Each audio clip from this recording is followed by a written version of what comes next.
ભગવાન મહાદેવ અખંડ આનંદ છે. અખંડ બિલીપત્ર ભગવાનને ચડે છે. યા તો 3 પાન વાળું બિલીપત્ર ભગવાનને ચડાવાય છે, યા તો 5 પાન વાળું બિલીપત્ર ચડાવાય છે. એથી વિશેષ કોઈ ભક્તરાજના હાથે બિલીનું ઝાડ રોપાયું હોય તો એમાં વધુને વધુ 7 પાનના પણ બિલીપત્ર આવે. કોઈ જગ્યાએ 9 પાન વાળા પણ બિલીપત્ર આવે, જેને નવનાથ બિલી કહેવાય છે. તો એ સાક્ષાત ભગવાન નવનાથનો અવતાર ગણાય. એ બિલીપત્રની પણ જો પૂજા કરવામાં આવે તો એ નવનાથની પૂજા કર્યાનું ફળ મળે છે. બિલીપત્ર કેવા હોવા જોઈએ? એકદમ કોમળ બિલીપત્ર હોય, ભગવાનને બહુ પ્રિય છે. કૂણું, જેને કૂપણો કહેવાય, એવું નાનું બિલીપત્ર ભગવાનને બહુ પ્રિય છે. બિલીના વૃક્ષનો બહુ મહિમા છે મેરે ભાઈ બહેન. ઘણા લોકો, ઘણી બહેનો અમને એવો પ્રશ્ન કરતા હોય કે અમારા ફળિયામાં બિલીનું ઝાડવું છે તો હારું કે નહીં? હારું, બહુ જ સારું, બહુ જ સારું. તમારા ઘરે બિલીનું ઝાડ હોય તો મને કહેવા દો કે બિલીના વૃક્ષની અંદર ભગવતી લક્ષ્મીનો વાસ છે. હમણાં હું તમને બિલ્વાષ્ટક સંભળાવું, એમાં શબ્દ આવે છે. બિલીના વૃક્ષની અંદર લક્ષ્મીનો વાસ છે. જે બિલીના ઝાડની પણ પૂજા કરે ને એની દરિદ્રતા દૂર થઈ જાય. બિલીના ઝાડની પણ જો પૂજા કરે તો બિલીપત્રથી એની બિલીના વૃક્ષના ફળ સ્વરૂપે એની દરિદ્રતા દૂર થઈ જાય. ઘરની આજુબાજુમાં જો બિલીપત્ર હોય ને એની બિલીના ઝાડ હોય તો એનો પડછાયો આપણા ઘર ઉપર પડતો હોય તો આપણા ઘરમાં કોઈ દી દરિદ્રતા ન આવે. આટલું બિલીના વૃક્ષનો મહિમા છે સાહેબ. એટલું જ નહીં, વધારે આગળ કહું તો રવિવાર અને દ્વાદશી ને દિવસે જો બિલીપત્રના કે બિલીના ઝાડની પૂજા કરવામાં આવે તો એ ભગવાન શિવના ધામમાં મૃત્યુ પછી જાય છે. એને ક્યાંય વચ્ચે અવરોધ નડતો નથી. આપણે કહીએ ને ઓલી વૈતરણી આવે ને કાંટાળું વન આવે, એ કાંઈ નો નડે. એ સીધો જ વૈકુંઠમાં અને ભગવાન શિવજીના ચરણમાં જઈને રહે છે. જો આપણે દ્વાદશી અને રવિવારના દિવસે બિલીના વૃક્ષની પૂજા કરીએ અને એની જળ ચડાવીએ. બિલીનું વૃક્ષ આપણા ઘરની ઉત્તર અને પશ્ચિમ દિશામાં જો વાવવામાં આવે તો ઉત્તમ છે, શ્રેષ્ઠ ફળદાયી છે. બિલીના ઝાડની અંદર એવી ભગવાને કળા મૂકી છે કે આકાશમાં ફરતા જેટલા પણ નબળા તત્વો છે, જેમ કે ને ગામ હોય ને હારા માણા હોય ને નબળા માણા હોય, એમાં આ બ્રહ્માંડમાં સારા તત્વો પણ ફરતા હોય અને નબળા તત્વો પણ. આપણે ઓમ બોલીએ તો એ બ્રહ્માંડમાં ગુંજે, આપણે ગાળ બોલીએ તો એ પણ ગુંજે. તો એ નબળા તત્વો છે એ બિલીના વૃક્ષને બાળીને ભસ્મ કરે છે. આવું એ બિલીના વૃક્ષની અંદર આવી તાકાત છે. એટલે તમારા ઘરની આજુબાજુમાં કોઈ નબળા તત્વો ફરતા હોય તો બિલીનું વૃક્ષ જો હશે તો એને બાળીને ભસ્મ કરી દેશે. આ બિલીના વૃક્ષની તાકાત છે. કોઈ પણ વ્યક્તિનું મૃત્યુ થયું હોય અને એની સ્મશાન યાત્રા નીકળતી હોય અને એની સ્મશાન મૃત્યુ થનાર વ્યક્તિ ભલે ગમે તેટલો હોય, દુરાચારી, કુમાર્ગામી, પાપી, અધર્મી, ગમે તેવો હોય, પણ જો એની સ્મશાન યાત્રા બિલીના વૃક્ષની નીચેથી અચાનક નીકળી જાય તો જેવી બિલીના વૃક્ષના પડછાયામાંથી નીકળે એટલે ભગવાન કહે કે પાપી પાવન થઈ ગયો અને સીધો જ શિવલોકમાં જાય. આ બિલીના વૃક્ષનો મહિમા છે. અને એક ઉત્તમ ઉદાહરણ આપ્યું, બહુ જ સરસ. આ જગતમાં 2 વૃક્ષો એવા છે, 2 વૃક્ષો. બિલીના વૃક્ષને કોઈ પણ વ્યક્તિ એક રોપડો, એક છોડવો વાવે. પીપળાનું વૃક્ષ એક વ્યક્તિ એક છોડવો વાવે. તો બિલીનું વૃક્ષ જેને વાવ્યું છે એને 1000 કન્યાનું દાન કર્યાનું ફળ મળે. 1000 કન્યા દાન કર્યાનું ફળ. અને કોઈ પીપળાનું વૃક્ષ વાવે તો અનેક બ્રાહ્મણોને સુવર્ણના દાન કર્યાનું ફળ મળે. એક પીપળાનું વૃક્ષ વાવ્યું. પણ એની સામે વિપરીત કહું કે જો તમે એક બિલીનું વૃક્ષ કાપ્યું અને એક પીપળાનું વૃક્ષ કાપ્યું તો એક બ્રાહ્મણનું માથું કાપ્યાનું પાપ લાગે.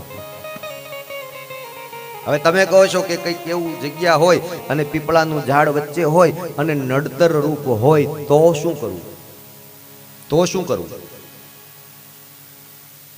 શક્ય હોય તો પેલા તો જગ્યા આપણે બદલી લેવી જોઈએ કે ભલે પીપળાનું ઝાડ રહ્યું નથી કાઢવું અને કદાચ ફરજ પડે કે કાઢવું પડશે, નહીં ચાલે, નહીતર ઘણી બધી મુસીબતો થાય એવું છે, તો પહેલા તમે પીપળાની પૂજા કરો. 1 મહિનો પીપળાને જલ રેડો, 1 મહિનો પીપળાની પૂજા કરો અને દરરોજ દંડવત પ્રણામ કરીને માફી માંગો. અને દંડવત પ્રણામ કરીને માફી માંગીને પીપળાની નીચે યજ્ઞ કરો અને યજ્ઞ કરીને પ્રાયશ્ચિત કર્મ કરો. અને પછી 5 પીપળા હું બીજા વાવીશ અને એનો ઉછેર થઈ જાય ને એ પીપળા મોટા થઈ જાય ત્યાં સુધી હું એની દેખરેખ રાખીશ. આવી જવાબદારી સાથે સંકલ્પ કરો તો પીપળો કાપ્યાનું આપણે પ્રાયશ્ચિત થાય. એ શક્ય બનતું હોય તો પીપળો કાપજો, બાકી પીપળાનું છેદન ન કરતા. પીપળો કાપો એટલે બ્રાહ્મણની હત્યા કર્યાનું, બ્રહ્મ હત્યાનું પાપ લાગશે. પીપળો આપણને ઓક્સિજન આપે છે, એ તો હવે આ ખબર પડી ગઈ કે વૃક્ષો વાવવા જોઈએ. હવે આપણે વૃક્ષો વાવવા જોઈએ. કોરોના કાળમાં ખબર પડી કે ઓક્સિજન ઘટ્યો, એનું કારણ એ છે કે આપણે વૃક્ષો વાવ્યા નથી. જો આપણે વૃક્ષો વાવ્યા હોત તો આપણા સગાવાલા માટે જે ઓક્સિજન ગોતવા માટે દોડધામ કરવી પડી ન કરવી પડત. એ વૃક્ષો આપણને ઓક્સિજન પૂરો પાડી દે. મને કહેવા દો કે તમે આજ કથામાં શિવપુરાણમાં આવ્યા છો તો તમે એક નિયમ લઈને જાઓ કે આપણા દીકરા કે દીકરીઓના જન્મદિવસ આવે તો કેક લઈ આવવાને બદલે એક પીપળાનું છોડવો ઘરે લઈ આવશું અને કોઈ જગ્યાએ વાવેતર કરીને એનો ઉછેર કરીને મોટો કરીશું. આવું નક્કી કરો.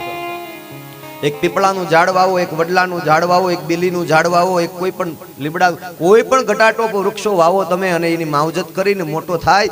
એ બીજો જન્મદિવસ તમારા બાળકનો આવશે ને ત્યાં એ પીપળો એના માથોડા ઉપર થઈ ગયો હશે અને પછી તમારે એની માવજત કરવાની જરૂર નહીં રહે સાહેબ.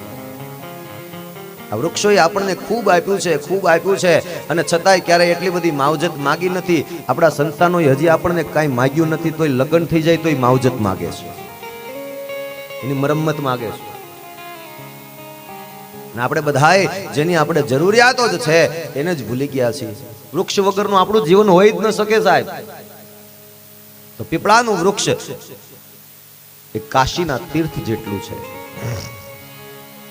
બીલીનું વૃક્ષ જેણે છેદન કર્યું હોય એને કન્યાની હત્યાનું પાપ લાગે.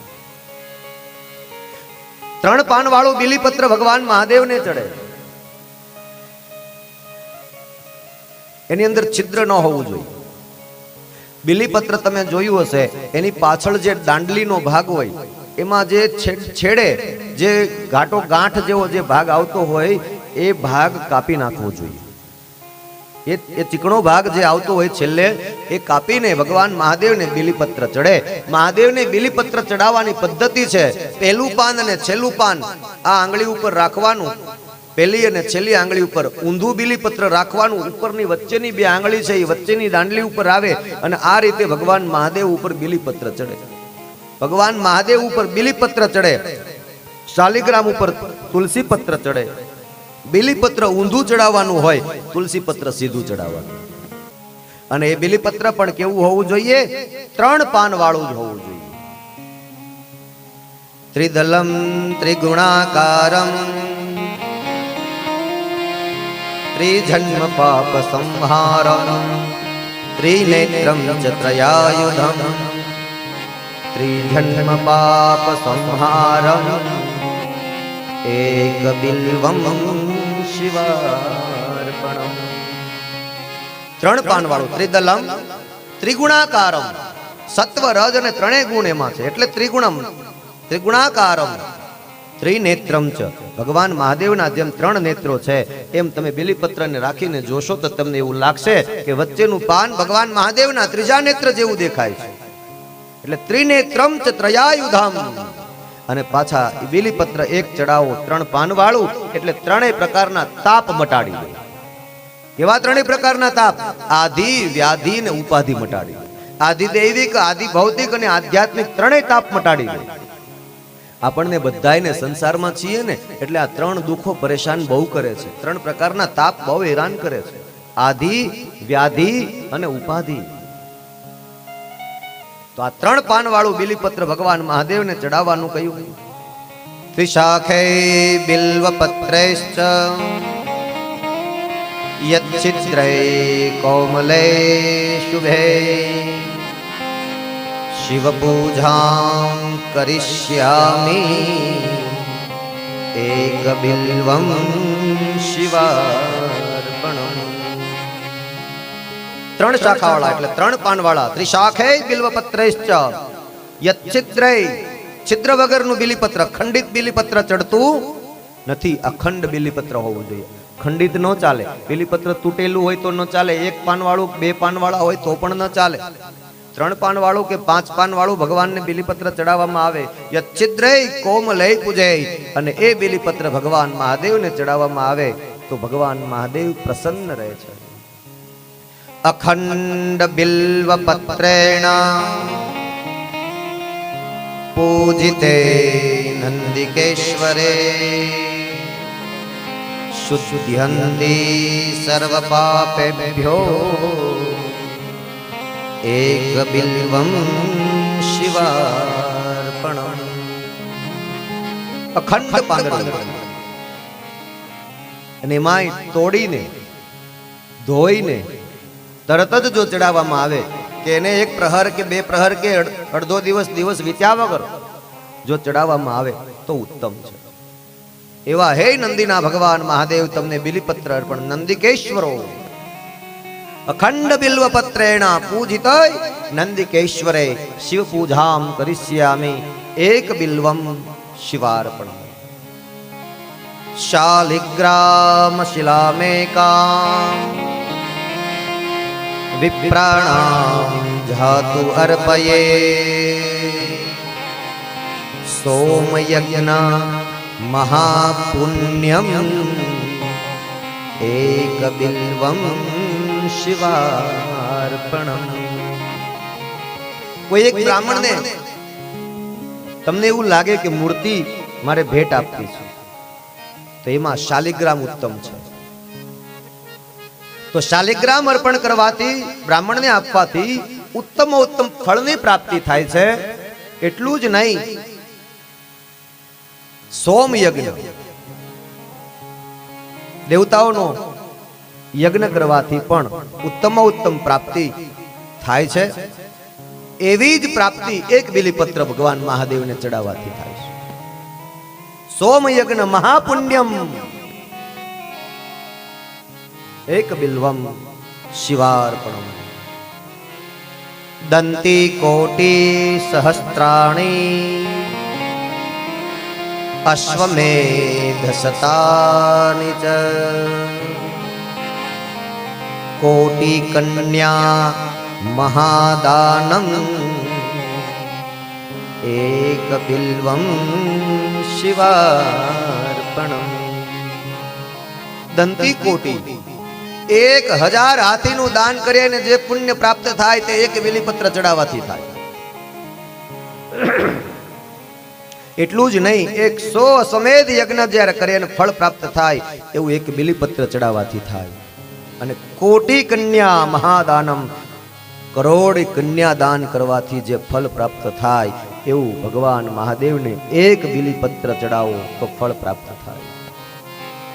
હવે આ બિલીપત્રનું વૃક્ષ આવ્યું કેવી રીતે? લક્ષ્મ્યાસ્તનત ઉત્પન્ન્યા મહાદેવસ્ય ચ પ્રિયમ બિલ્વ વૃક્ષ પ્રયચ્છામિ એક બિલ્વમ શિવાર્પણમ. લક્ષ્મ્યાસ્તનત ઉત્પન્નમ. એકવાર આપણે કથા જોઈ ગયા કે ભગવાન વિષ્ણુએ એકવાર 1000 કમળ લઈને પૂજા કરી હતી મહાદેવની. અગાઉ આપણે કથા જોઈ ગયા. અને એમાં એક કમળ ભગવાન શિવજીએ પરીક્ષા કરવા માટે ચોરી લીધું. એટલે ભગવાન વિષ્ણુએ કહ્યું કે ઊભો થઈને કમળ લેવા જાવ તો પૂજા ખંડિત થાય, એના કરતા મારી અંદર ભગવાને ઘણા કમળ મૂક્યા છે એટલે એક નેત્ર કમળ આંખ કાઢીને શિવજીને ચડાવી દીધી. અને આ ભગવાન મહાદેવજી, ભગવાન વિષ્ણુ સમુદ્રના કિનારે બેઠા બેઠા પૂજા કરતા હતા. અને સમુદ્ર પુત્રી લક્ષ્મી સમુદ્રની અંદર આ દ્રશ્ય જોઈ ગઈ કે વાહ રે, ભગવાન નારાયણે મહાદેવની 1000 કમળથી પૂજા કરી, મારે કરવી છે. એટલે એમણે સમુદ્રની અંદર 1000 કમળથી પૂજા કરવાનું નક્કી કર્યું. અને મહાલક્ષ્મી પૂજા કરવા લાગ્યા તો ભગવાન મહાદેવે એ જ કાર્ય અહીંયા કર્યું. એક કમળ ચોરી લીધું. લક્ષ્મીજી પૂજા કરતા હતા અને 1000 કમળમાં એક કમળ ઘટ્યું. લક્ષ્મીએ વિચાર કર્યો કે વિષ્ણુએ કર્યું એવું હું કરું તો એને એમ થાય કે મેં કર્યું એમ જ કર્યું. લાવ હું હવે પૂજા ખંડિત ન થાય એ માટે પૂજામાંથી ઉભે તો નહીં જ થાય. એટલે મહાલક્ષ્મીએ લક્ષ્મી દેવીએ એનું એક સ્તન કાપી અને મહાદેવને ચડાવી દીધું. એનું એક સ્તન કાપીને ચડાવી દીધું અને ભગવાન મહાદેવ પ્રસન્ન થયા અને ભગવાન મહાદેવે વરદાન આપ્યું કે તમે એક સ્તન કાપી અને મારા ઉપર ચડાવી દીધું, તમારી પૂજા અખંડ કરી છે, તેથી જાઓ હું તમને વરદાન આપું છું, તમારા સ્તનમાંથી એક વૃક્ષ પ્રગટ થશે અને તે બિલી વૃક્ષના નામથી ઓળખાશે અને તમારા સ્તનમાંથી પ્રગટ થયેલા વૃક્ષના પાંદડા જો મારે માથે આવશે તો એને 1000 યજ્ઞ કર્યાનું ફળ આપીશ. એટલું જ નહીં, પાછું વરદાન કીધું છે, દર્શનમ બિલ્વ વૃક્ષસ્ય સ્પર્શનમ પાપનાશનમ અઘોર પાપ સંહારમ એક બિલ્વમ શિવાર્પણમ. એના દર્શન કરવાથી, એને સ્પર્શ કરવાથી પણ પાપનો નાશ થઈ જાય. કેવા પાપનો? અઘોર પાપ સંહારમ એક બિલ્વમ શિવાર્પણમ. આવું શું કામ થાય? તો પાછું બતાવ્યું, મૂલતો બ્રહ્મ રૂપાય મધ્યતો વિષ્ણુ રૂપિણા અગ્રતઃ શિવ રૂપાય એક બિલ્વમ શિવાર્પણમ. એના મૂળમાં ભગવાન બ્રહ્મા રહે છે, મધ્યમાં ભગવાન વિષ્ણુ રહે છે અને આગળના ઉપરના ભાગમાં ભગવાન શિવજી રહે છે. આમ ભગવાન બ્રહ્મા, વિષ્ણુ અને મહેશ ત્રણેય બિલીના વૃક્ષની અંદર નિવાસ કરે છે. ભગવાન સ્વયં પોતે એમ બોલ્યા છે કે જે બિલ્વ વૃક્ષની અંદર જલ સિંચે તો એના પિતૃઓ તૃપ્ત થશે. બિલી વૃક્ષની ઉપર ક્યારેય પગ ન મૂકવો, બિલી વૃક્ષની ઉપર ક્યારેય થૂકવું નહીં, બિલી વૃક્ષની નીચે ગંદકી કરવી નહીં. જે કોઈ પણ બિલી વૃક્ષને ઉછેરીને મોટું કરીને એની સાર સંભાળ રાખે છે એનો વંશ આગળ જતા ક્યારેય અટકતો નથી.